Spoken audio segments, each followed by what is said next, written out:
నమస్కారం ఈటీవీ 360కి స్వాగతం. ముందుగా ప్రధానాంశాలు. కాసేపట్లో గంగమ్మ ఒడికి ఖైరతాబాద్ మహాగణపతి కన్నుల పండువగా సాగిన బడే గణేష్ శోభాయాత్ర.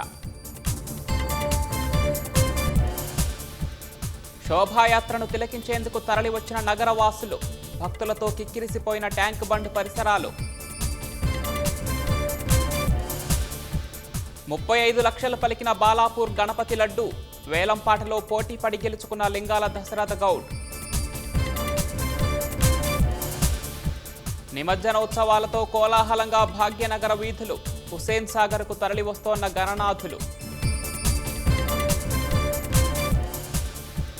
నిఘా నీడలో శోభాయాత్ర మార్గాలు, బందోబస్తు విధుల్లో 30,000 మందికి పైగా పోలీసులు. మరి కాసేపట్లో ముంబై లాల్ బాక్షా రాజా గణేష్ నిమజ్జనం, ఆకట్టుకుంటున్న కళాకారుల డోలు, సంగీత వాయిద్యాల ప్రదర్శన. భారత్ అమెరికా మధ్య ప్రత్యేక బంధం ఉందన్న ట్రంప్, సానుకూల దృక్పథాన్ని అభినందించిన ప్రధాని మోదీ.